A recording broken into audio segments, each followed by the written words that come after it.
to the fray.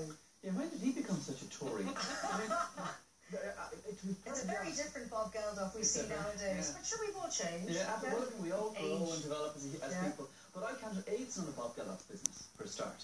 And I think people should... You could argue it would have an impact on Ireland, and probably a negative one if they said yes. I don't think he's speaking for Ireland here. I think the way I would do it, if I was to give the people of Scotland some advice... Listen up, Scotland. How are you speaking? Who's in favour of unity and who's against? So the people against, you have the Tories, you have the big banks, you have the stock exchange in London, and you have all of these kind of aged right-wing establishmentarians, fat cats. Yeah. And I'm thinking, no, this is an opportunity for Scotland to stand alone and say, listen, we are an independent state and we are perfectly able and entitled and responsible enough to look after our own welfare, so off with us. And apart from anything else, I'd love the disruption it would cause to Britain. So you just like it for the hell of it. What do all those kind of aging Tories with their Union Jack cushions do now? The Union Jack will have to go, everything will have to change. Union Jack will never go, they will never ever give up. I would agree with Ciara on that. Scotland, don't listen to Conor, because he just wants you to have a Braveheart moment.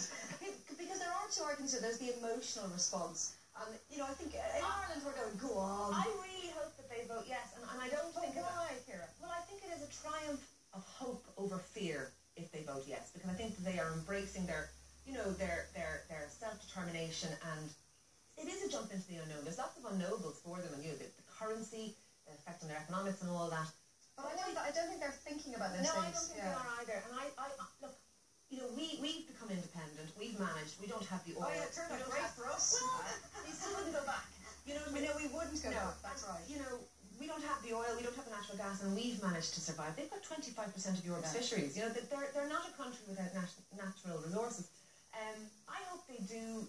I think it would be great to see how the effect would be, the knock-on effect on the relationships between the countries then in these islands, because when we're a meeting of equals, I actually think it'd be easier for us to have closer relations when there isn't that sort of, here's, you know, London running the show and we were always the Has anyone tested the temperature over here to see how Irish people feel? I think we'd be overwhelmingly behind them. I think we're all yeses. Yeah. But that's more about, you know, history than anything else. When you see that the Orange Order is travelling up to Edinburgh to march in favour of the greatest boom the yes vote I've ever had. Exactly. But the key thing is here, I think an awful lot of Scottish people will now feel in the last few days that they're being bullied. They are being bullied. Cameron's managed this very poorly. Ed Miliband's saying that there's going to be border checkpoints between Scotland and England.